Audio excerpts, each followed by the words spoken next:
오늘은 평신들을 위한 신학과정 15강입니다. 그리고 오늘이 이 전체 과정의 또 마지막 오늘 강의가 되겠습니다. 자, 오늘은 히브리서고로 본 영적 예배에 대해서 말씀을 드리도록 하겠습니다. 먼저 말씀의 권위 1번부터 한번 복습하도록 하겠습니다. 말씀은 곧 하나님이십니다. 요한복음 1장 1절 시작. 태초에 말씀이 계시니라.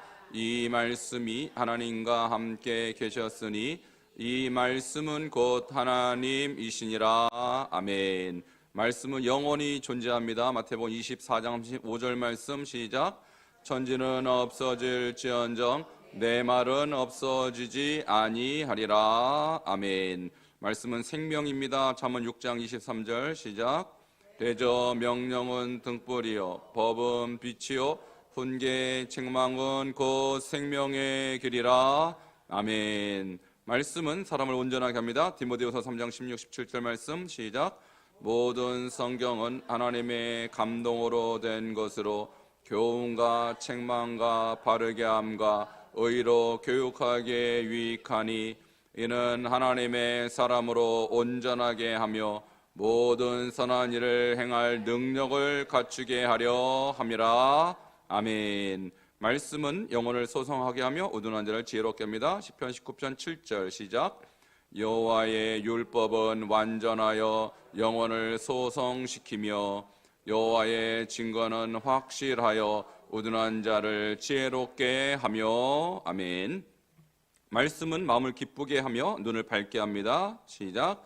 여호와의 교훈은 정직하여 마음을 기쁘게 하고 여호와의 계명은 순결하여 눈을 밝게 하시도다. 아멘. 말씀은 큰 평안을 줍니다. 시편 119편 165절 시작.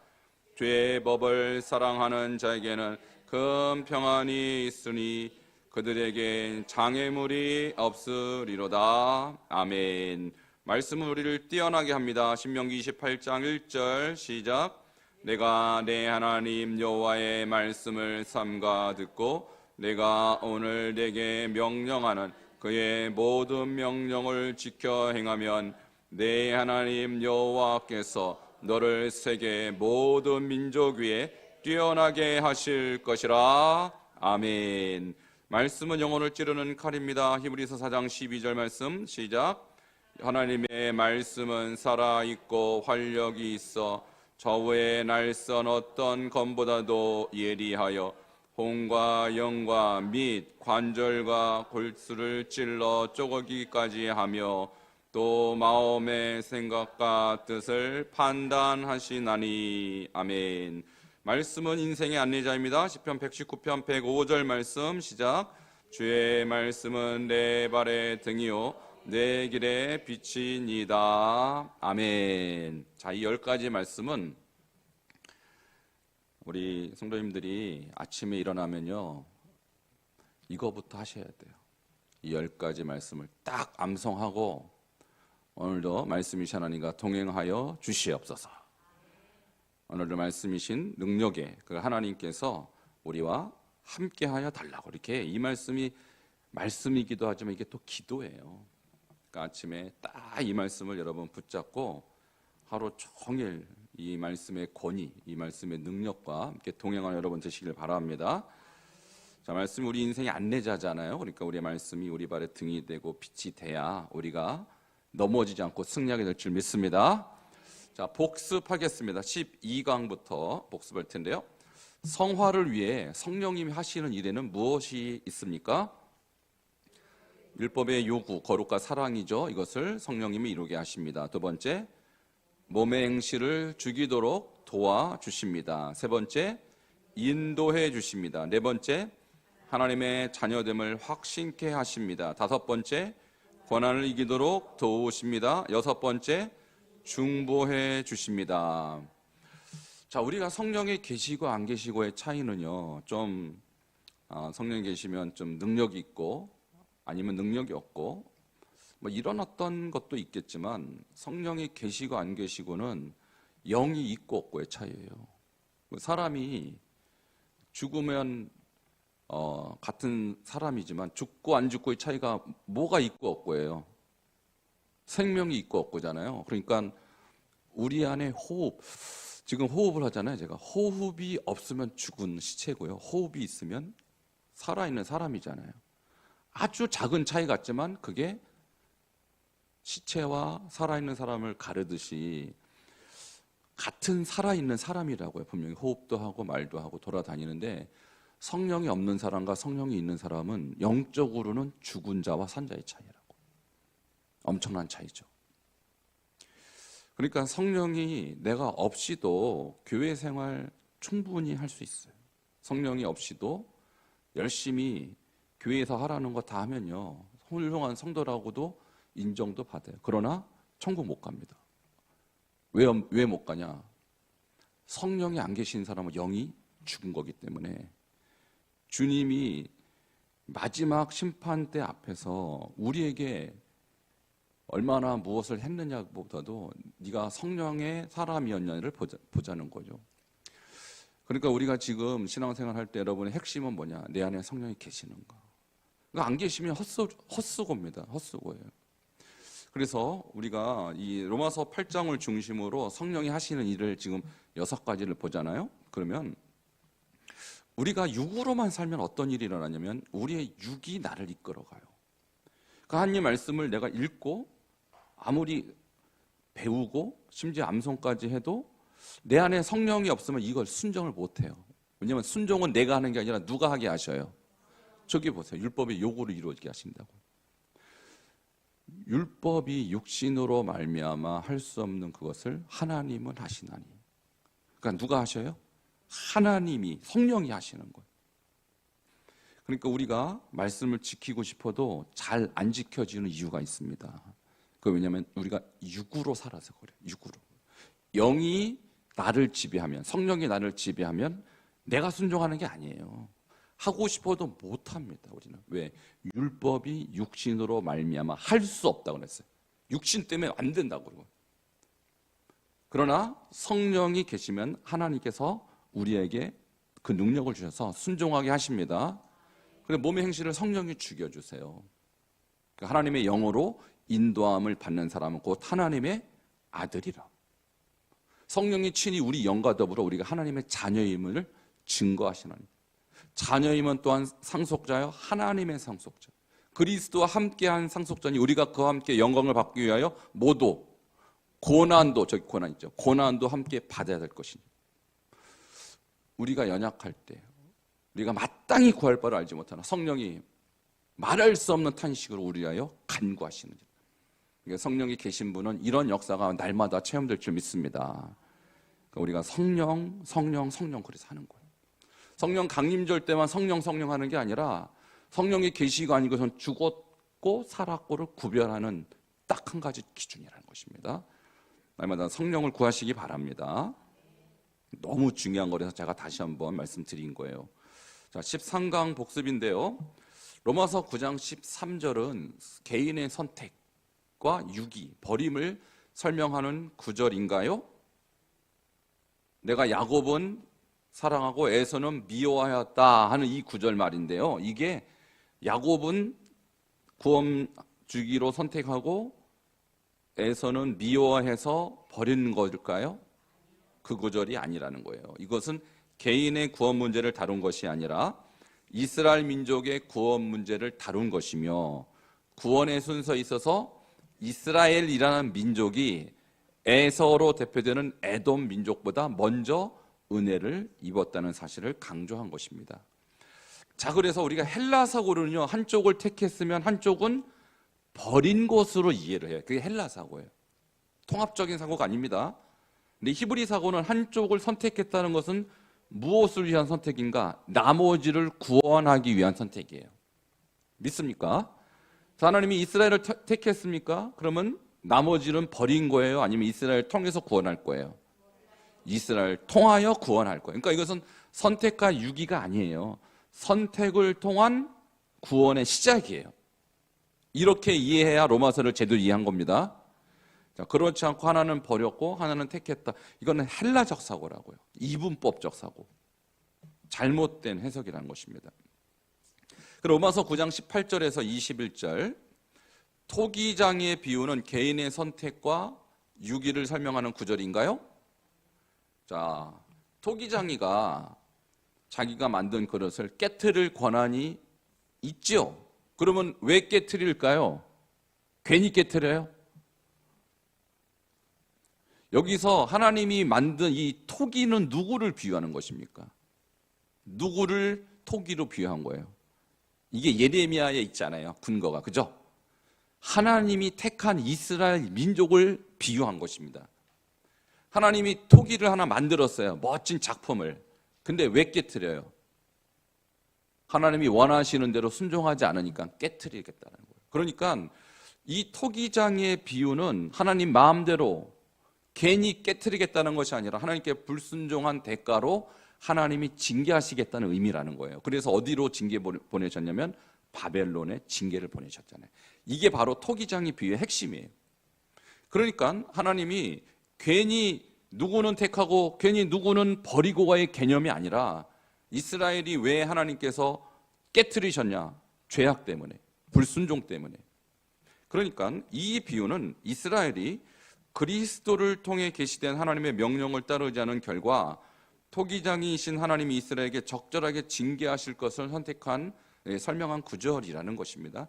지금 이스라엘 나라가 있잖아요. 제가 가보니까 예수 안 믿어요.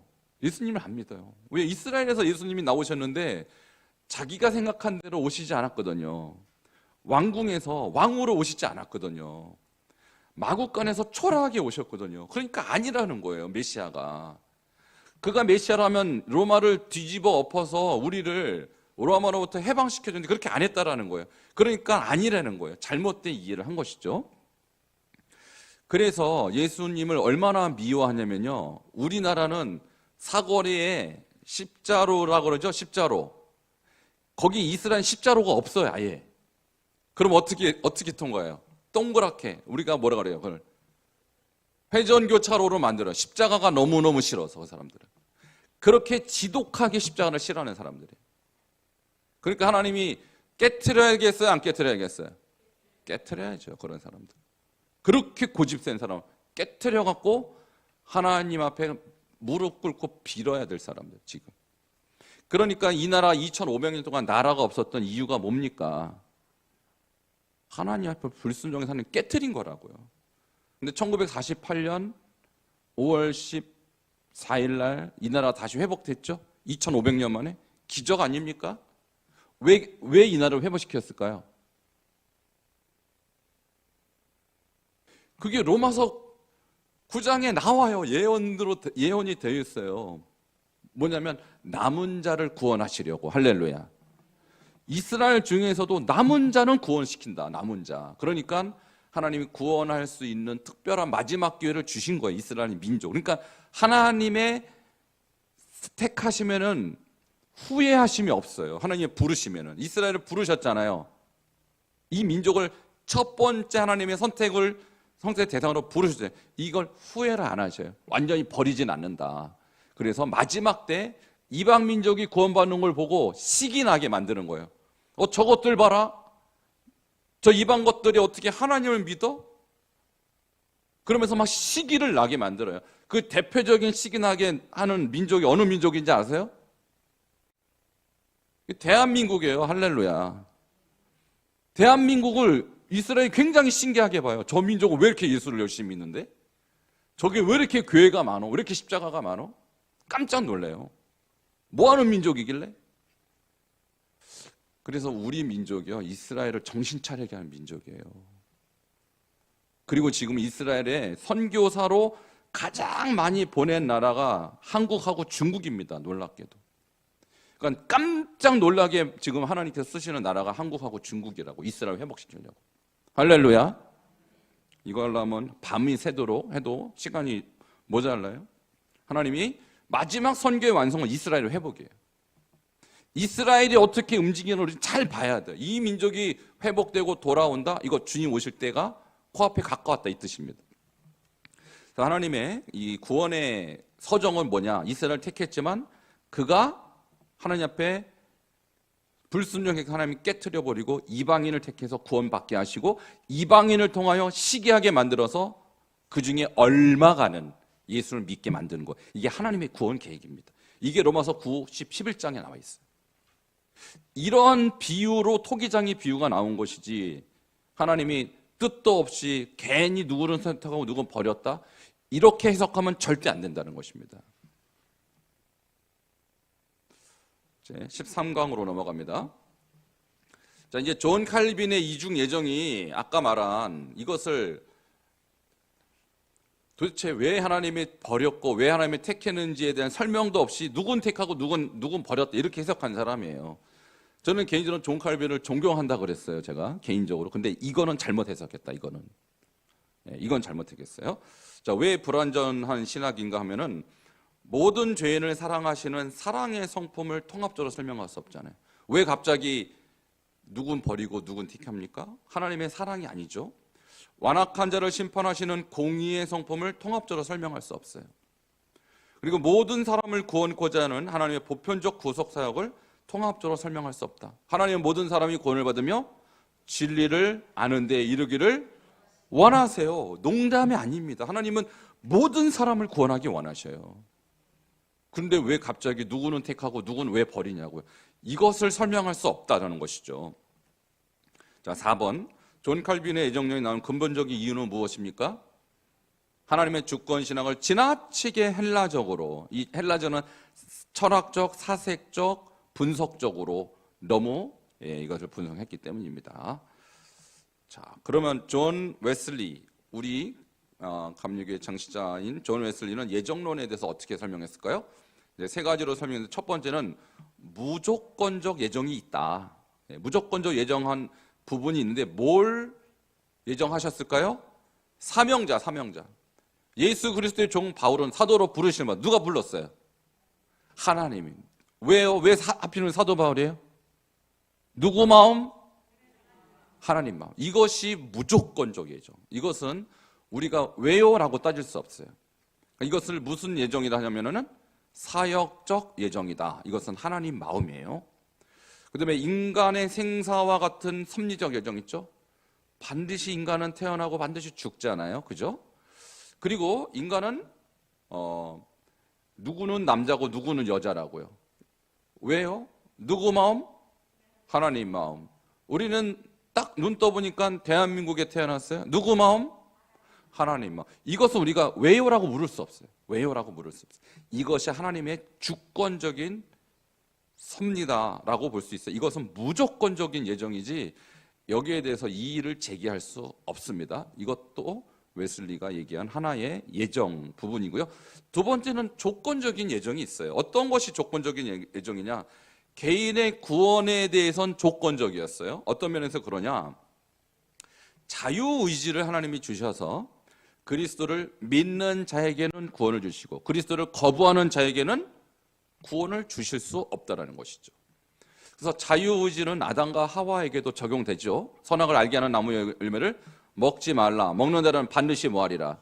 죽으리라. 그러면 처음부터 못 먹게 했으면 안 먹을 거 아닙니까? 그런데 왜 먹을 수 있는 자유를 주셨습니까? 아담과 하와를 누구로 지은 거예요? 로봇이나 AI처럼 무조건 순종하는 인형으로 만든 게 아니라 하나님과 교류할 수 있는 인격적 존재로 만든 거예요. 아담과 하와를 그렇게 만들면 저와 여러분도 그런 점이 있습니다. 그러니까 지금도 우리는 선악과를 먹을 수도 먹지 않을 수도 있는 자유가 있다. 근데 우리가 선악과를 따먹으면 어떻게 됩니까? 반드시 죽는 것입니다. 우리도 순종하면 사는 것입니다. 이것이 조건적 예정이라는 것입니다. 세 번째는 예지 예정이에요. 구원받을 자를 미리 정하시는 그런 것이 아니라 누가 구원받을 자인지를 미리 아셔요. 왜? 하나님은 누구시니까? 전지전능하시니까 미리 아셔요. 그렇다고 하나님이 예정하신 것은 아니에요. 미리 그 사람을 찍은 것은 아니라는 것이다. 이렇게 이해를 해야 되는 것입니다. 로마서 8장 29절이 바로 예지 예정을 설명하는 구절입니다. 자, 이 예지 예정을 설명하는 구절은 운명론적 결정이 아니라 그리스도를 닮은 삶이라는 구원의 방향과 목적을 정하신 거예요. 그래서 하나님이 미리 아신 자들로 그 아들의 형상을 뭐하기 위해? 본받게 하기 위해 미리 정하셨으니, 이는 그로 많은 사람들 중에 맏아들이 되게 하십니다. 그래서 예수님을 본받도록 예정하셨어요. 그 예수를 믿노라 하면서 예수를 안 본받을 수 있을까요? 그건 잘못 믿은 것이고 믿는 게 아니라는 것입니다. 예수를 믿으면 반드시 예수님을 본받도록 예정하신 것, 이것이 8장 29절에 말은 예정의 의미라는 것입니다. 자, 오늘 이제 마지막 15강의 주제가 뭐냐면 이제 로마서의 마지막 주제, 네 가지 주제를 좀 정리하도록 하겠습니다. 자, 로마서의 핵심 주제 네 가지인데요. 첫 번째 주제는 칭의, 1장부터 5장입니다. 이 주제, 제2 주제는 성화, 6장부터 8장입니다. 제3 주제는 선교, 9장에서 11장이에요. 그 다음에 마지막 주제가 예배, 특별히 이거는 예배자의 영성과 관계된 것이 12에서 16장에 걸쳐서 이렇게 기록되어 있습니다.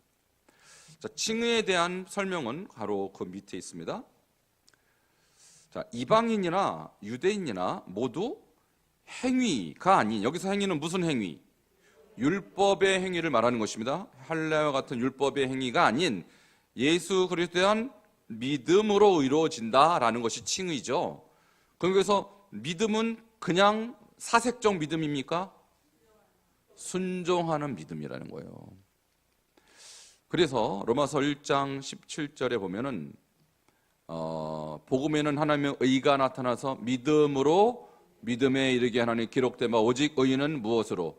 믿음으로 말미암아 살리라 함과 같으니 할 때 이 믿음은 어떤 믿음? 그냥 지식적 믿음이야? 아니에요. 순종하는 믿음이에요. 그것이 하박국 2장 4절에서 왔죠. 보라 그의 마음은 교만하여 그 속에서 정직하지 못하나 의인은 그의 믿음으로 말미암아 살리라 이렇게 나왔죠. 그러니까 교만과 반대되는 것이 믿음이라는 거예요. 그러니까 이것은 순종하는 믿음으로 구원받는다는 것이 칭의입니다. 성화는 무엇을 설명하고 있습니까? 믿음으로 의롭다 인정받은 자들은 육신의 사역에 순종하지 말고 성령의 인도하심을 따라 자신을 의의 무기로 하나님께 드려야 한다. 만일 성도가 육신대로 살면 반드시 죽게 된다는 거예요. 그러니까 내가 칭의를 받았더라 하더라도 육신대로 살면 어떻게 돼요? 반드시 죽는다고 로마서 8장에 나와 있습니다. 그러니까 우리가 법 아래 있지 않냐고 은혜 아래 있으니 죄를 지으리요? 그럴 수 없느니라. 우리가 법 아래 있죠. 은혜 아래 있다고 죄를 막 지으면 안 된다. 우리 그리스도의 영으로 인도함을 받는 사람은 하나님의 아들이요. 우리가 육신대로 살면 반드시 죽을 거를 시로되 영으로서 몸의 행실을 죽이면 살리니 이렇게 되고 있어요. 그러니까 우리는 끝까지 영을 따라 성령을 따라 살아가는 존재이지 과거에 의롭다 인정을 받았기 때문에 지금 막 살아도 된다라는 성경 구절은 한 구절도 없습니다. 믿습니까? 자, 이것이 성화의 필요성을 말하는 것입니다. 자, 세 번째 주제가 바로 선교입니다. 하나님의 구원 섭리인데요. 로마서 9장에서 11장에 무엇을 말하는가? 하나님은 불순종한 혈통적 이스라엘 대신 이방인을 영적 이스라엘로 불러서 구원하셨습니다. 이거 이방인 선교의 필요성이고요. 두 번째, 그 결과 혈통적 이스라엘을 시기나게 하여 일부 유대인들, 그 남은 자라고 하죠. 이 사람들이 구원을 받게 하심으로 하나님의 선교를 완성하신다. 이것은 유대인 선교를 말하는 것입니다. 그래서 지금은 어떤 시기냐? 이방인 선교가 어느 정도 마무리되고 이제 유대인 선교만 남아있는 때예요. 우리는 유대인 선교, 유대인이 어떻게 하나님께 돌아오느냐 굉장히 관심을 많이 가져야 하는 것입니다. 그러면 선교가 완성되는 것이기 때문입니다. 이것이 로마서 9장에서 11장까지의 주제이고요. 마지막 12에서 16장은 예배입니다. 예배. 자, 로마서 12장 1절이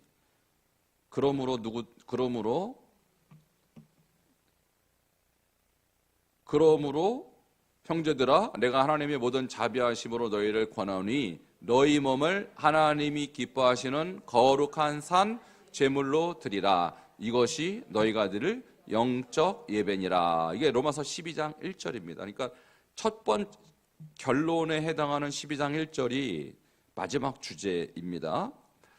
자, 그러면 이 예배라는 주제에서 뭘 다루고자 하느냐? 첫 번째는 성도는 하나님의 은혜로 칭의를 받은 자이죠. 이거 첫 번째 주제잖아요. 그 다음에 성령의 도우심을 받아 성화를 이루어가는 존재이죠. 이것은 두 번째 주제입니다. 세 번째, 하나님의 선교적 섭리에 의해서 영적 이스라엘 백성이 되는 축복을 받은 존재이죠. 이게 우리라는 거예요. 이게 로마서의 수신자 로마 백성이라는 거예요. 그럼 어떻게 살아야 돼요?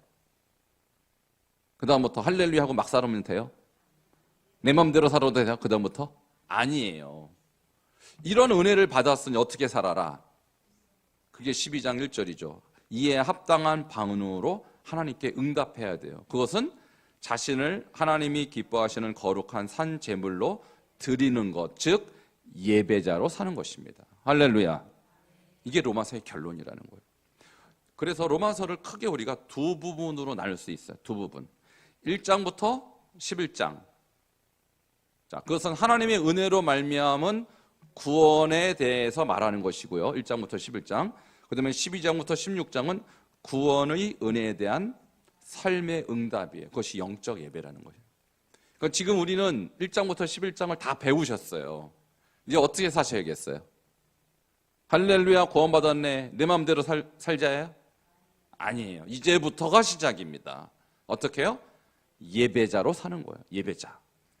그래서 히브리 사고에서 은혜는 언제나 순종을 낳습니다. 믿습니까? 순종 없는 은혜, 이런 이해는 헬라적 사고의 결과예요. 그래서 내가 은혜를 받았으니, 구원을 받았으니, 천국 티켓을 내가 쥐었으니 죄를 좀 지어도 상관이 없다라고 생각하는 사람이 헬라적 사고로 성경을 이해한 사람이에요. 그런 사람은 구원 못 받습니다. 왜? 성경을 잘못 이해했기 때문에. 그러니까 은혜 받은 사람은 순종해야 합니다. 그것이 은혜를 제대로 받은 거예요. 1장부터 11장은 이방인인 로마 너희 성도들아, 너희가 지금 은혜 받았지 않았느냐. 그럼 어떻게 살아라? 예배자로 살아라. 예배자로 산다는 건 무엇일까요? 그 부분이 오늘 본문에 해당하는 것입니다. 자, 로마서 12장 1절을 함께 선포하겠습니다. 시작. 형제들아, 내가 하나님의 모든 자비하심으로 너희를 권하노니 너희 몸을 하나님이 기뻐하시는 거룩한 산 제물로 드리라. 이는 너희가 드릴 영적 예배니라. 아멘. 자, 이제 12장 1절을 제가 조금씩 분석해 드리도록 하겠습니다. 자, 그러므로로 시작하죠. 그러므로라는 말은 언제 씁니까? 결론을 맺을 때. 자, A, B, C, D, E. 그러므로 F 이렇게 나오는 것이거든요. 그래서 그러므로는 항상 결론을 유도하는 것입니다. 그래서 인과 접속사라고 하는데요. 원인이 1장부터 11장. 그래서 12장 1절이 결론이라는 거예요. 결과라는 거예요. 하나님이 너희를 이방 민족임에도 불구하고 너희를 의롭게 하셨으므로, 그런 하나님이 너희를 성령으로 거룩하게 하셨으므로, 그런 하나님이 너희를 선교의 대상으로 삼아 주셨으므로, 그러므로 뭐 하라고요? 너희 자신을 거룩한 산 제물로 드리라. 이게 그러므로가 등장한 이유입니다. 원인과 결과를 유도하는 인과 접속사예요. 자, 그러므로 형제들아, 여기서 형제들은 누굴까요? 로마 교회 안에 있는 성도님들 말하는 것이겠죠. 거기는 유대인도 있고요, 이방인 성도도 있고요. 심지어 이 로마서의 수신자 중에서는 여자도 있고요, 종도 있고요, 자유자도 있고요, 아주 다양한 성도들이 있었어요. 시간이 되면 사실 16장도 좀 다루고 싶은데 16장에 명단이 쫙 나오거든요. 거기 보면 자유인도 있고 종도 있고요, 헬라인도 있고 로마인, 유대인도 있고 아프리카인도 있고 다양한 민족이 있었어요. 자, 그 형제들아 속에 저와 여러분도 있는 줄 믿으시기 바랍니다. 우리에게 주신 말씀이라는 거예요. 우리에게. 자, 하나님의 모든 자비하심으로 너희를 권한다. 그래서 자비하심이란 단어가 왜 등장했을까요? 칭의를 주신 하나님의 자비하심, 그리고 성령을 통해서 우리를 성화하게 하신 하나님의 자비하심, 그리고 우리를 선교의 대상으로 삼아주신, 이스라엘에 불순종하니까 이스라엘을 버리고 우리를 영적 이스라엘로 삼아주신 그 하나님의 자비하심, 이 하나님의 큰 자비하심으로 우리를 권면한다라는 거예요. 그러니까 공동 번역은요, 하나님의 자비가 이토록 크시니 이렇게 번역했어요. 자, 이 자비하심으로 우리를 권하노니, 권한다라는 이 말은요, 파라칼레오인데 파라는 옆에서라는 소리고 칼레오는 부르는 거예요. 그러니까 어떻게 부르냐면 옆에서 큰 소리로 우리에게 권면하는 것입니다. 강력한 권면이라는 뜻입니다. 자, 뭐라고 권면했을까요? 그 다음입니다. 너희 몸을, 자, 이렇게 너희 몸을 드리라는데, 몸이라는 단어가 우리가 헬라적으로 이해하면은 몸과 영혼이 구별되잖아요. 그죠? 몸, 영혼이 헬라적으로는 3분설 또는 2분설인데 히브리적으로는 몸 안에 모두 있다? 마음도 있고 영혼도 다 있는 거예요. 이게 히브리적 관점으로 이해한 몸이라는 단어예요. 그러니까 소마라고 하는데 몸과 마음, 우리의 시간 사용돈 삶 전부를 포함한 전인격을 몸이라고 말하는 것입니다. 그래서 로마서에 보면 너희 지체를 또는 너희 자신을 이라고 표현한 이것도 전인격적 인간으로서의 너희 자신을 말하는 것이 몸을 말하는 것입니다. 그래서 바울은 뭐라고 하냐면 너희의 몸만 드려라가 아니라 너희의 영혼도 드려라예요. 어떤 분은 그런 말을 하잖아요. 몸은 여기 있는데 마음 어디가 있다? 마음은 집에 가 있거나 콩밭에 가 있다고요. 그러면 된다 안 된다? 그렇게 하면 안 된다. 몸이 왔으니 마음도 드려야 된다. 통합적인 관점이라는 거예요. 히브리 관점이라는 게. 근데 어떤 분은 마음은 있는데 육신이 약해요. 그러니까 여기 오늘 오고 싶은데 오늘 가야 되는데 성탄 2부야 또 친구들한테 연락이 와요. 오늘 좀 놀아야 돼. 그러니까 몸은 거기가 있고 마음은 또 여기 있는 분도 계실 수 있잖아요. 그죠? 그것도 이해는 해요. 근데 그것도 안 된다. 몸도 마음도 다 여기에 와야 하는 것입니다. 이것이 예배라는 거예요. 예배는 통합적이라는 거예요. 자, 구약 제사에서 제물은요 어떻게 바칩니까? 부분적으로 바칩니까? 싹 다 바칩니까?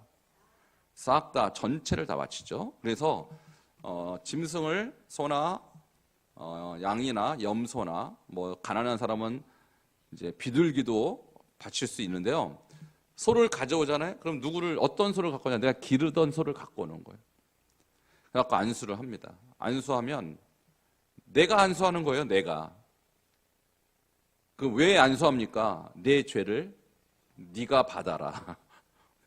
자, 죄가 전가되는 개념이 안수. 그 머리에다가 두 손으로 꾹 누르면 내 죄가 글로 쏙 들어가요. 그럼 어떻게 해요? 그놈을 잡아다가 가죽을 확 벗겨버려요. 그 누가 벗기는지 아세요? 그것도 내가 벗기는 거예요. 내가. 제사장이 벗기는 거 없어요. 거의 없어요. 제사장은 피만 뿌려. 피. 불태우는 거 제사장. 나머지는 다 내가 하는 거. 왜? 누구 죄 때문에 죽으니까? 내 죄 때문에. 가죽을 벗기는 것도 내가 벗겨요. 그리고 각도 누가 떠요? 내가 뜬다니까. 그래갖고 피만 살짝 뿌리는 거 제사장이 하고 태우는 것도 뭐 제사장이 하는 것도 아니고 불이 태우는 거니까 거의 다 내가 하는 거예요.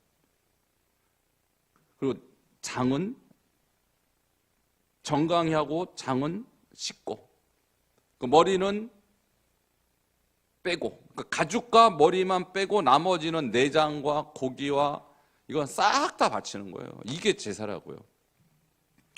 그러니까 지금 구약 제사를 우리에게 적용하는 거야, 나한테. 그러면 제가 이제 제물이 돼야 되는데 제사니까 제물이 필요하잖아요.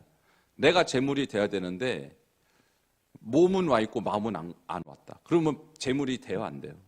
안 되잖아요. 그럼 마음은 있는데 몸이 안 왔다. 제물이 돼야 안 돼요. 그것도 안 되는 거예요. 그러니까 여기서 몸은 소마는 전인격적인 내 총체적 자아를 다 드려라. 그래서 구약 제사는 제물의 일부냐 전체인데요. 바울은 감정이나 신앙 고백이 아니라 우리 삶 전체를 제단으로 드리라고 강조하는 구절이 바로 로마서 12장 1절이라는 거예요. 굉장히 구약적 개념이라는 거예요. 너희 몸을 그 다음에 하나님이 기뻐하시는 제물로 드리라 그래요. 그러면 하나님이 어떤 제물을 기뻐하십니까? 하나님이 받으실 만해야 기뻐하시는 거죠. 영어로 하면은 acceptable. accept이 뭐냐? 받아들이는 뜻이에요. 하나님이 받아들일 만해야 돼요. 어떤 제물이 하나님이 받아들일 만해요? 점도 없고 흠도 없어야 돼요. 하나님이 받으실 만한 제사에 있어서 하나님이 연락하실 만한 제물이어야 되는데 우리가 우리 자신이 제물로 봤을 때 그럴 만한 제물인가 한번 보자는 거예요. 그러니까 하나님 기뻐하시는 거룩한 제물이라, 거룩한 것이 무엇입니까? 이것이야말로 하나님이 받으실 만한 조건인데 점도 없고 흠이 없어야 돼요. 그러니까 우리가 베드로후서 3장 14절에 뭐라고 합니까? 그러므로 사랑하는 자들아, 우리가 이것을 바라보며 주 앞에서 점도 없고 흠도 없이 평강 가운데서 나타나기를 모아라. 힘쓰라. 베드로전서 데살로니가서 5장 6절. 그러므로 우리는 다른 이들 같이 자지 말고 오직 깨어 정신을 차릴지라. 그래야 하나님 받으신다고요. 그래야 하나님 받으셔요. 그런데 우리는 그렇게 안 살고 일주일 동안 점도 많고 흠도 많고 이렇게 살다가 정신없이 와요, 주일날.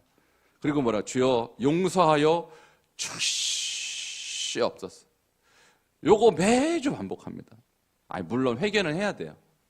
회개하지 말라 소리가 아니라 회개해야 되는데 이거 너무 후렴구처럼 하는 경향이 있어요. 후렴구처럼.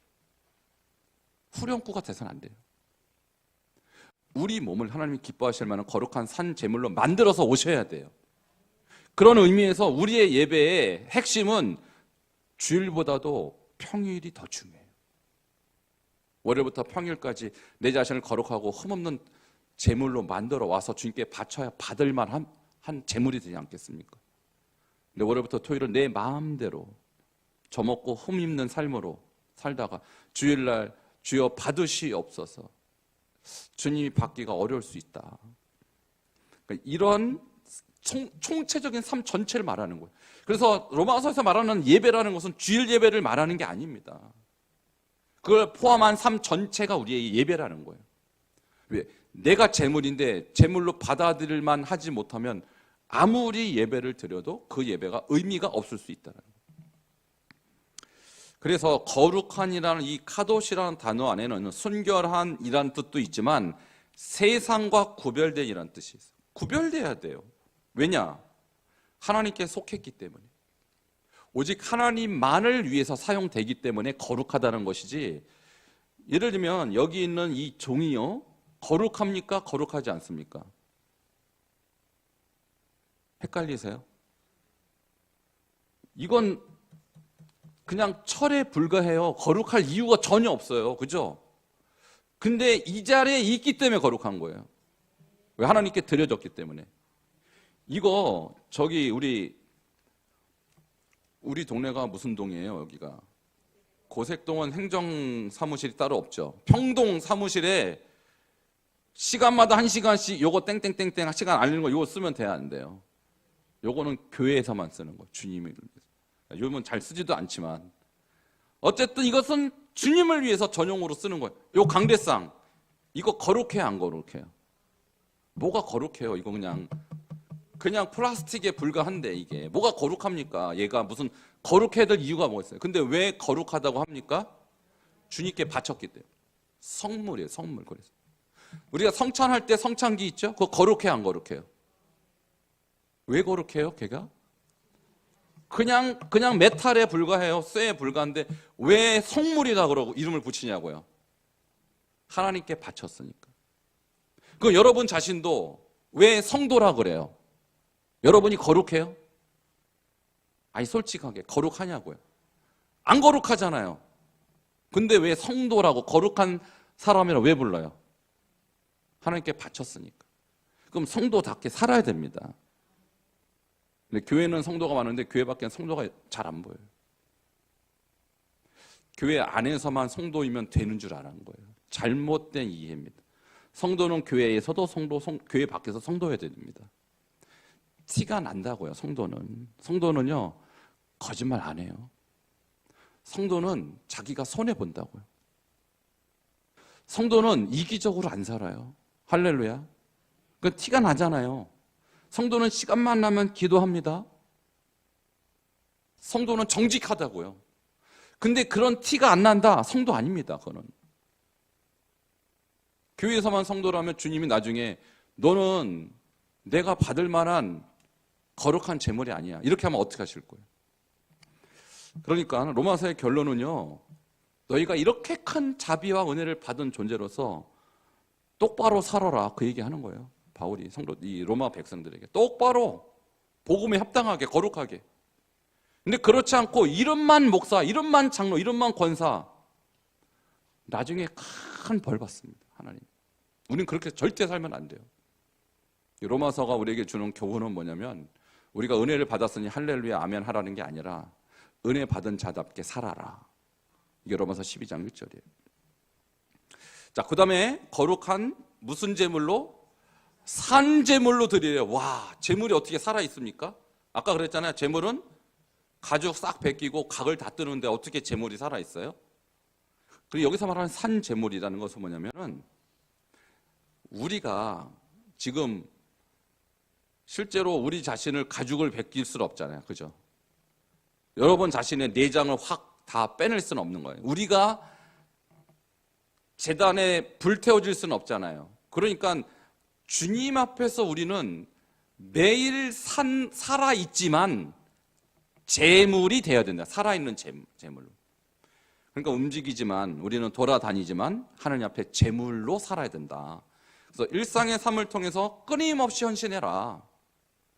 그러니까 한 번의 결단이 아니라 매일의 자기 부인 제단에서 도망치지 말아야 된다는 거예요. 그 히브리적 표현으로 말하면 날마다 번제물처럼 자기 자신을 태우는 삶을 살아야 된다. 그래서 우리가 구원이라는 이 주제를 가지고 논할 때 상당히 많은 분들이 오해하는 게 뭐냐면, 자꾸 과거에 대한 체험을 자꾸 얘기해요. 과거에 내가 어떤 은혜를 받았다. 그것도 중요해요. 구원에 있어서.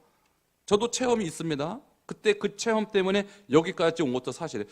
그런데 로마서 12장 1절에 의하면 그 체험이 다가 아니라는 거예요. 오늘도 그 체험을 해야 된다는 거예요. 오늘 내가 제물로 우리 자신을 드려야 된다는 거예요. 근데 과거에 한두 번 은혜를 받았는데 지금은 제물이 제단에 있지 않고 막 딴 데 가 있어요. 그러면 그 제물은 하나님이 나중에 못 받아주실 거 아닙니까?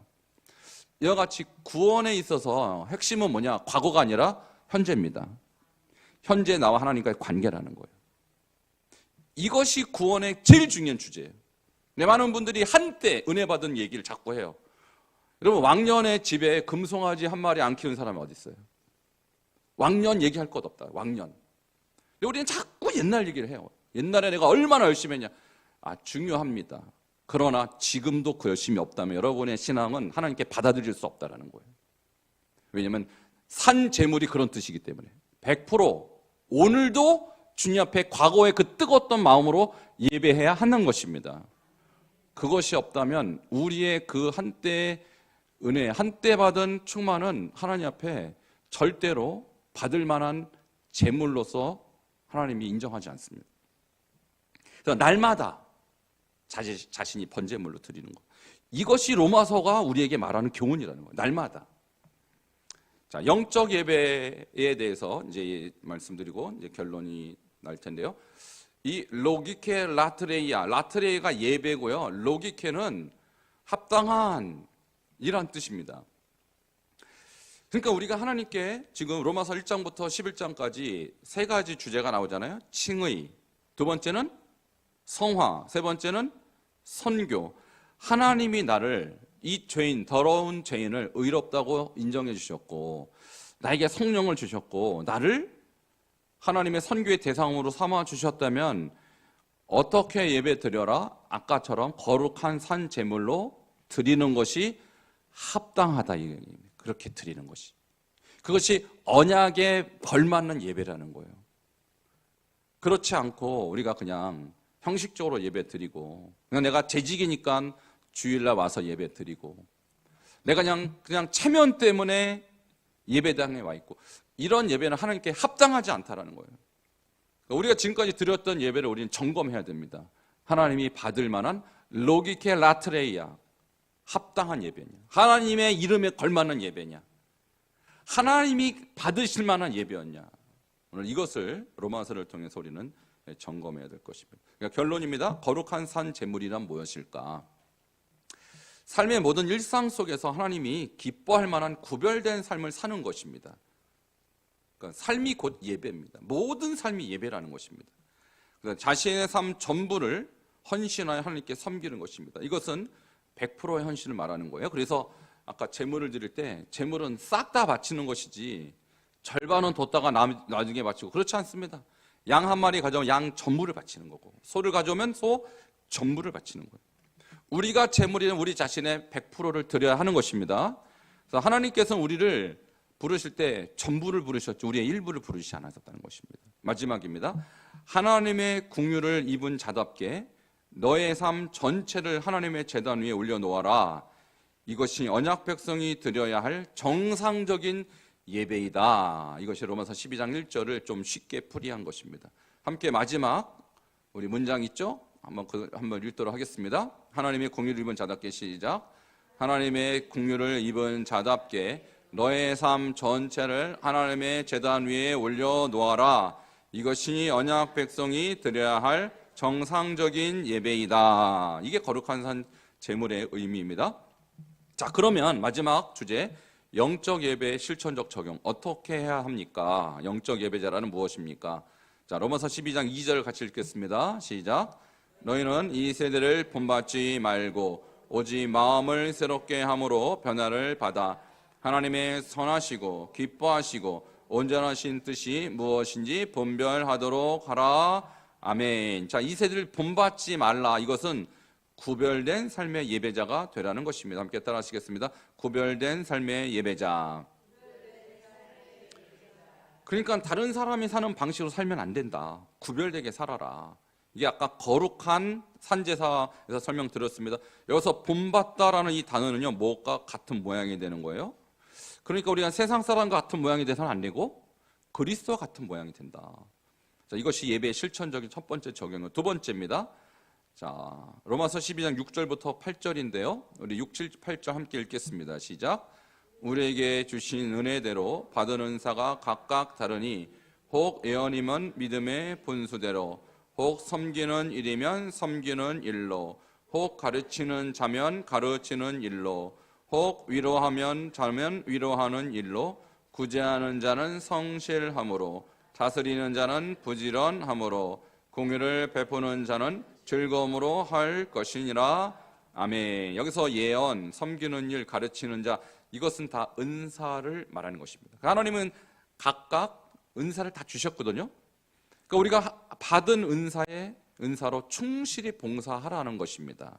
그래서 우리 교회 안에서 우리 집사님, 권사님 각각 다 직분이 있고 또 봉사의 영역이 다 다른데 어떻게 하라는 것입니까? 우리가 예배자라면 하나님께 나와서 예배하는 것도 있지만 봉사하는 예배자가 되어야 한다라는 것입니다. 함께 하시겠습니다. 봉사하는 예배자가 됩시다. 예배자이지만 봉사하지 않는 분도 많이 계시죠. 이것은 잘못된 것이고요. 우리는 예배자로서 봉사를 해야 한다는 것이죠. 자, 세 번째입니다. 로마서 12장 10절입니다. 시작. 형제를 사랑하여 서로 우애하고 존경하기를 서로 먼저 하며. 자, 여기서 예배자인데 어떤 예배자가 되어야 되느냐? 형제를 사랑하고 존경하는 예배자가 되라는 것입니다. 그러니까 우리는 예배 대상이 하나님인 것은 맞아요. 그러나 하나님이 우리에게 보이는 형제를 사랑하지 않은 자가 보이지 않는 하나님을 사랑할 수 없다고 요한일서에서 말했거든요. 그러니까 하나님을 사랑하는 것에 대한 표준을 영혼들을 얼마나 사랑하느냐로 하나님께 따지겠다라는 거예요. 그걸로 기준을 삼겠다라는 거예요. 그러니까 하나님을 예배하는 자는 동시에 형제를 사랑해야 하는 것입니다. 그래서 함께 따라하시겠습니다. 형제를 사랑하는 예배자가 됩시다. 자, 여기서 존경이라는 단어는요, 가치, 값이라는 것인데 상대방의 가치를 인정해 주는 거예요. 우리는 다 가격이 틀려요. 물건도 가격이 틀리듯이 사람도 가치가 조금씩 달라요. 그렇지만 하나님의 형상을 지은 자로서 우리의 형제로서 우리는 다 가치를 인정해 줘야 하는 것입니다. 자, 네 번째입니다. 로마서 12장 11절 읽겠습니다. 시작.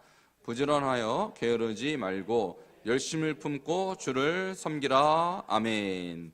자, 어떻게 주님을 섬기라는 것입니까? 열심을 품고 예배를 드려라. 함께 따라하시겠습니다. 열심 있는 예배자. 자, 우리가 이제 소아시아 7교회에 보낸 편지 중에서 마지막 라오디게아 교회가 어떤 책임을 받습니까? 내가 내 행위를 하노니 내가 차지도 아니하고 뜨겁지도 아니하도다. 내가 차든지 뜨겁든지 하기를 원하노라. 내가 이같이 미지근하여 뜨겁지도 않고 차지 않으면 내 입에서 너를 토하여 버리라 그랬어요. 그러니까 주님은 예배자가 열심이 없으면 토하여 버린다는 것입니다. 그래서 열심을 품고 예배하는 예배자가 되시기를 바랍니다. 자, 여기서 열심은 성령으로 인한 열정을 말하는 거, 섬기는 종이 되는 거예요. 그래서 하나님께 종이 되고 또 교회에 우리가 종으로서 열심히는 예배를 드려야 한다는 것입니다. 자, 5번째입니다. 로마서 12장 12절 읽겠습니다. 시작. 소망 중에 즐거워하며 환난 중에 참으며 기도에 항상 힘쓰며. 아멘. 특별히 여기서 기도에 힘쓰는 예배자가 되라. 우리가 예배자인데 기도 생활 안 하고 예배할 수 없다는 것이죠. 함께 따라하시겠습니다. 기도에 힘쓰는 예배자. 여기서 힘쓰다 프로스카르테로는 지속하고 굳게 하는 것입니다. 그래서 기도 생활 한때 반짝하고 열심히 하는 것이 아니라 지속적으로 끊임없이 하는 그런 예배자가 되어야 하는 것입니다. 마지막 6번째입니다. 로마서 12장 13절입니다. 시작. 성도들이 쓸 것을 공급하며 소원 대접하기를 힘쓰라. 아멘. 자, 이것은 나눔의 예배자를 말하는 것입니다. 함께 따라하겠습니다. 나눔의 예배자. 우리가 하나님을 섬기는 것도 중요하지만 가난한 사람을 도와야 한다는 거예요. 이것이 히브리서에는 이 예배로 표현되어 있어요. 가난한 자를 돕는 거, 나눔의 예배로 이렇게 묘사가 되어 있습니다. 자, 이제 15강 복습을 위한 질문으로 넘어가도록 하겠습니다. 로마서의 핵심 네 주제는 무엇입니까? 칭의, 성화, 선교, 예배. 로마서의 결론은 무엇이며 어느 구절에 기록되어 있습니까? 로마서 12장 1절 너희 몸을 하나님이 기뻐하시는 거룩한 산 제물로 드리라. 이게 결론입니다. 자, 3번 하나님이 기뻐하시는 거룩한 산 제물이란 무엇입니까? 세상 사람들과 구별된 삶을 살며 끊임없이 하나님께 전적으로 헌신된 예배자를 말하는 것입니다. 마지막 영적 예배의 실천적인 적용에는 어떤 것이 있습니까? 구별된 삶의 예배가 되고 봉사하는 예배자가 되고 형제를 사랑하는 예배자가 되고 열심 있는 예배자가 되고 기도에 힘쓰는 예배자가 되고 나눔의 예배자가 되는 것입니다. 자, 오늘 시간이 많지 않아 갖고요. 한 3분 정도만 오늘 배운 것 중에서 특별히 4번 영적 예배의 실천적 적용, 나는 어떤 것을 조금 더 실천하겠다라는 것을 한 분이 1, 2분 정도만 나누고 오늘은 마무리를 하도록 하겠습니다. 서를 본문 삼아서 우리는 이제 히브리 사고로 어떻게 성경을 보는가를 4개월에 걸쳐서 공부를 했습니다. 15강이니까요. 이제 4개월에 걸쳐서 했는데요. 이제 사실 우리가 맨 마지막에는 이렇게 발표도 하고 그러잖아요. 매 기수마다. 근데 다음 주는 공교롭게도 12월 31일이에요. 수요일이. 영시 예배가, 송구 영신 예배가 있기 때문에 7시에 모이기가 어려울 것 같아요. 아쉽죠? 아쉽잖아요. 다음 주에 못 모입니다. 다음 주에. 그래서 뭐 못 모이는 게 아니라 송구 영신 예배로 대체하고요. 그 다음 1월 달로 가니까 1월 첫째 주가 1월 우리가 5일부터 9일까지 지금 그 신년 축복 성회를 하거든요. 근데 또 수요일이 신년 축복 성회가 또 걸쳐 있어요. 그래서 2번 연속 바이블 칼리지를 할 수가 없어요. 아쉽죠? 여러분 진심이 느껴지네요. 그래서 2번 연속으로 못 모이고 그 다음에 1월 그러면은 이제 둘째 주가 되면 이제 또 다음 기수를 또 1월인데 또 이거 끌고 갈 수는 없잖아요. 그죠? 바로 이제 12기가 끝났고 13기로 넘어가야 되기 때문에 그러니까 오늘이 사실상 종강입니다. 너무 아쉽고요. 그래서 원래 한 분씩 다 나와서 우리 이거 한 번도 빠진 적이 없었거든요. 발표를 해야 되는데 이번엔만큼은 할 시간이 없어요. 따로 한번 모일까요? 그건 아니구나. 그 정도까지는 아니시구나. 너무 열심히들 하셔갖고 오케이. 그러면 그런 줄 알고요. 우리 소감문으로 대치를 하겠습니다. 그래서 1강부터 15강까지 여러분 공부하시면서 뭐가 제일 와닿았다. 근데 정 할 거 없으면 오늘 하신 거 있죠? 오늘 15강을 통해서 내가 이런 은혜를 받은 자로서 어떤 예배자가 돼야 될 것 같습니다. 이걸 중심으로 소감문을 쓰시면 좀 써질 겁니다. 그래서 다 쓰세요. 할 게 없어요. 오늘 나온 거 싹 다 쓰시면 웬만하면 이제 한 페이지 나옵니다. 그래서 이번 기수는 너무나도 아쉽게 앞에 나와서 발표하는 것을 할 수가 없습니다. 그래서 그렇게 여러분 널리 이해해 주시기 바랍니다. 타이밍이 어떻게 그렇게 연속 2주 동안 계속 또 이렇게 다른 스케줄이 잡혀 있어서 그렇게 됐습니다. 그래서 12기 강의를 오늘로 마쳤습니다. 수고하셨습니다. 우리 큰 박수로 서로 격려해 주시기 바랍니다. 제 개인적으로는 우리가 이제 사실 8개 강의를 한 4개월씩 해서 32개월이면 거의 한 3년 정도의 시간이 걸리거든요. 근데 이제 벌써 12기를 했다는 것은 이제 1, 2, 3, 4, 5, 6, 7, 8 했고 그다음에 또 반복적으로 1, 2, 3, 4기인데 그때하고는 좀 달라요. 해마다 이번에 두 번째로 지금 돌아가고 있지만 좀 다른 거 느끼시죠? 똑같은 주제 같지만 좀 다르게 조금 업그레이드해서 이렇게 하니까요. 이제 다음 13기는 웨슬레, 우리 감리교회 창시자인 존 웨슬레의 사역과 철학에 대해서 공부할 겁니다. 전에는 웨슬레의 소그룹 중심으로 공부했거든요. 그것도 합니다. 웨슬리의 소그룹도 공부해야 되지만 도대체 웨슬리 목사님이 뭘 추구했나? 그의 목회는 무엇이 목적이었나? 이걸 배우는 거예요. 그러니까 우리는 감리교로서 웨슬리안이지만 웨슬리 목사님이 뭘 생각했고 왜 감리교가 존재되는지 잘 모르거든요. 아세요, 모르세요? 누가 가르쳐 줘야 알죠, 그죠? 그 제가 가르쳐 주겠다고 제가. 그래서 우리는 누구를 따라가냐? 1번 예수님을 따라가고 두 번째 사도들을 따라 사도, 그죠? 근데 예수님도 사도도 너무 시대적으로 좀 멀어요. 그러니까 가장 최근에 예수님과 사도를 따라간 인물을 꼽으라. 존 웨슬리입니다. 그분은 저희하고 시차가 한 300년밖에 차이가 안 나요. 그러니까 비교적 가까이서 우리가 예수님과 사도를 따라간 인물로 여길 수 있는, 그리고 우리 교단의 창시자이기 때문에 우리가 그분의 사상을 알아야 되고 그분의 목회를 알아야 되고 그분의 구원론을 알아야 돼요. 그분이 어떻게 목회했나를 알아야 돼요. 자, 그것이 다음 기수에 우리가 집중적으로 배울 주제이고요. 그래서 우리는 예수님을 믿되 모델이 필요해요. 예수님을 가장 닮아간 이 사도 바울도 너무 위대해서 닮고자 해도 닮을 수 있어요? 40에 하나 감암매 한 3번 맞아 보실래요? 못 맞는다. 돌로 한 번 맞고 3번 파선해 갖고 일주일을 깊은 바다에서 보내고 이래야 된다고. 누구를 닮으려면 바울을. 저도 못 닮겠어요. 막 돌로 내가 어떻게 맞아?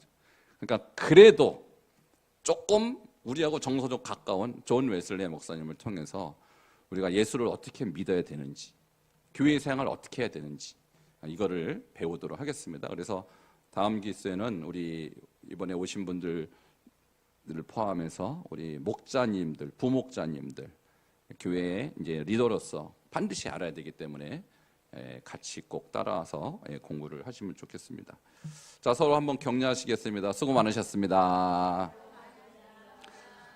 정말 수고 많으셨어요. 이번 주제가 평신도를 위한 신학 과정으로서 이 15강 이 12기의 평신도를 신학 과정을 제가 우리 교단에서도 강의를 했고 교단 신학교에서 강의했고 저기 일산에 가면요 미국의 그 버지니아 그 신학교가 있어요. 한국 분교입니다. 그 정식 신학교라고요. 거기서도 이거 똑같이 가르쳤어요. 똑같이. 그러니까 여기서 지금 배우신 여러분의 수준이 어느 정도 신학교냐? 미국에 있는 신학교 수준으로 배우신 거라고요. 할렐루야. 뭐 정신없이 배워갖고 뭐가 뭔지 모르셨을 텐데 지금 미국 신학교 수준으로 여러분 배우셨기 때문에 대단히 높은 걸 배운 거예요. 그러니까 조금 어려웠을 수도 있지만 최대한 제가 풀었고, 그리고 이거를 만일 여러분이 잘 습득하면요 어느 신학교 가도 여러분 그분들보다 모자르지 않다, 실력이. 대단히 중요한 걸 배우신 거예요. 그래서 잊어버리지 마시고 계속해서 보시고 영상도 계속해서 좀 반복해서 들으시면서 여러분이 뼈대가 튼튼해야 건강한 것입니다. 그래서 이게 신학이라는 게 뭐냐? 신앙의 뼈대와 같은 거예요. 그 신학이 건전하면 신앙도 건전한데 신학이 흔들흔들하면 신앙생활도 흔들흔들하는 거예요. 우리의 영적 뼈대니까 이 뼈대를 잘 세워서 여러분이 뼈가 건강하면 오래 살고 건강하지 않습니까? 그래서 이번에 배운 거를 여러분의 인생의 뼈대로 영적 뼈대로 잘 삼으시기를 바랍니다.